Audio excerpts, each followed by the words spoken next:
No one wants to say it out loud, but blacks commit more crimes than whites and Asians and Hispanics. In fact, there's a disproportionate amount of crime committed by blacks in America. And so therefore, you're going to have a heavier police presence. And so why is that happening? I believe there's a fatherlessness epidemic happening in America. And I really don't have a soft spot for the argument like, hey, there's too many police around, therefore I can't like deal crack without being interrupted. It's so tiresome. It's all so tiresome. Hey Charlie, thanks for coming. I wanted to ask a question about racism. I know you've argued that systemic racism in the U.S. doesn't exist. I wanted to point out some answers I think that's obviously wrong and see what you think about it. So, just starting with the issue of crime, we know for a fact, because it's been studied pretty extensively, black people and people who aren't black or white people use drugs, commit nonviolent drug offenses at pretty much the same rates. Black people get arrested for these crimes about, I think, 2 to 3 times more often. It's dropping now that we've legalized weed more in more and more states, which is a great thing that we've done. Even if you say that police are doing that not on purpose, but because they're just in areas where more violent crime is committed, they're patrolling. Yeah. Isn't that an obvious example of something that black people have to deal with in this country that's much worse off for them than non-black people? Okay. No, but any other point you want to make about systemic racism? So let me ask you a question. You believe there's systemic racism? I would say that there's a lot of shit that black people have to deal with that makes them worse off in the country.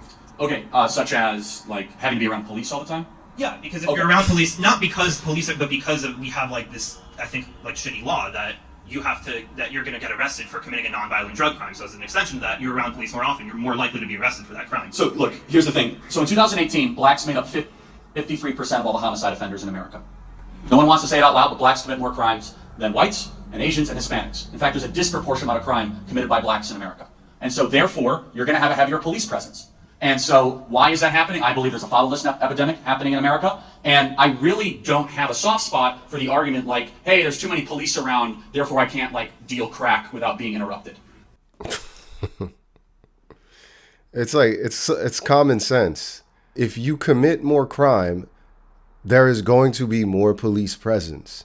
If there's more police presence, there are going to be more arrests. Therefore, even though you may engage in these same behaviors at the same rate that your white counterparts do engage in, you're going to get arrested more because there are more police in your communities because you do more crime. Why? It's such a simple. Why is this so confusing? Instead of blaming racism, you should look at the root cause, which is your absolutely disproportionate rate of criminality. That's what you should look at. Not exactly very compelling to me, okay?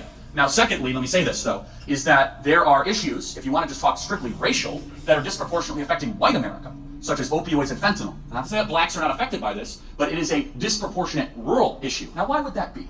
Well, white individuals, because of the industrial kind of growth in America, were more likely to get involved in muscular trades in Ohio and Pennsylvania, especially in steel mill towns and such. Therefore, they'd be more likely to get injured at work. So you get likely to get injured at work because of the Sackler family, which you and I could probably agree are a bunch of criminals, which would be put in prison for a long period of time. They started to overprescribe Oxycontin, into the communities, and therefore getting these people addicted to the high of an opioid and then searching for other places to go there. So we could play these kind of racial games all the time. Is it fair for someone in Southeast Ohio who's white, who was a son of a steel mill worker, and all these things, that they might have been more exposed to this sort of thing? I think the hyper-racialization of all that is less important than the real, more fundamental question, which is, why does race matter in any of this? And I say it doesn't. I don't like looking at people through a racial lens. If you want to do that, which I said, the statistics are not good at all. In fact, it shows that there's an under-policing problem in black neighborhoods across America. In fact, 50% of homicides go unsolved in Chicago, 50%, because of the lack of detectives and lack of police in a lot of these areas. And kind of for your daily thought crime, police prevent crime, and they did prevent crime in New York City. New York City was one of the most dangerous, murderous cities in the 1980s and early 1990s, and someone who I think is unnecessarily mocked and smeared, Rudy Giuliani, became mayor and cleaned up that entire city. And, to his credit, liberal Democrat who ran for president, Mike Bloomberg, continued those policies. And so, look, any thoughts on that really quick? Because I want to get some other questions. But look, I couldn't have said it better myself. You explained it very clearly. This hyper-racialization of issues taking place in our country is ridiculous. It's divisive and unproductive. There's no reason to racialize something that can be easily explained by looking at the root causes. I honestly believe these people who want to white knight victim groups are bad actors.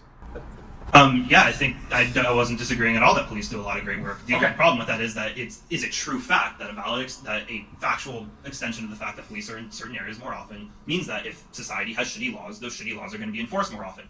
I think most Well, okay, people but I don't think agree. I don't think the law against okay, sorry to interrupt, but I don't think the law against dealing crack is a bad law. Okay, but what about weed? What about weed? I think The same applies for weed. You're much more likely to get arrested, and even if this isn't happening as much now, it happened much more often in the past. You're much more likely to get arrested. So there's been plenty of studies done by Harvard and Maryland showing there's actually an under-policing problem in a lot of these communities. You and I can do statistics all day long because I'm sure that there's plenty that you could cite. But first of all, I'm not a fan of legalizing marijuana. I think it's a really bad idea. But I can probably agree with you that there is a problem with locking people in prison for an extended period of time for using marijuana. But there's another more fundamental question, which is this, which is you can get into sentencing, right, which is usually kind of a talking point, which is that the most important thing when it comes to your likelihood of going to jail if you commit a crime is less about your skin color and more about your wealth and how competent of a counsel you can hire, right? And so, for example, LeBron James, if Bronny gets caught dealing crack, which I don't think he will, he's going to have the best lawyer on the planet representing him that will be filing motions for dismissal, cross-examination of evidence, all sorts of different things. So it's less about race, isn't it? I mean, if Denzel Washington kids or Oprah's God kids did that, it's more about really a wealth problem, right? So then you say, well, it's because of racism. Well, no, it's not. Blaming wealth inequality between races, which I don't like doing, but if you want to play that game strictly on racism, is a sloppy way to look at things. So the perspective we have is a perspective of Thomas Sowell, which is you look at the whole body of work, you'll see that just because you have disparate outcomes does not mean you can solely blame discrimination. And I'll prove it to you with one data point and we'll move on, which is this. Which is that you can have different data points that have outcomes and there's other factors that play in. So for example, San Francisco and New York are far wealthier than Missoula, Montana and Birmingham, Alabama. Why? Someone would say, racism! Well, no, it's not. Mountain towns and inland cities are just less likely to be around commerce and trade. And port cities, by definition, are always wealthier. That has nothing to do with race and everything to do with geography. So what does that example have to do? Sometimes you can have disparate outcomes with data, and attributing racism to it is actually not just imprudent, it's really, really detrimental and harmful. So one thing that I would agree with that we need to do, put fathers back into the home, which is very, very important. In 1965, marriage rate... Can't disagree with Charlie Kirk here. He's absolutely on point here. Absolutely on point. It's such a low resolution way to look at the world. If you simply go, oh, different outcomes must be racism, must be sexism, must be disableism. Huh? It's so low resolution. It's so tiresome. It's also tiresome. All your problems can be solved when you start to take accountability as an individual, as a community, as a country, as a people. That's it. Stop blaming people and start making your life better. It's that simple. But anyways, that's the video. Let me know what you guys think. Make sure to like and subscribe, and I'll see you later. Peace.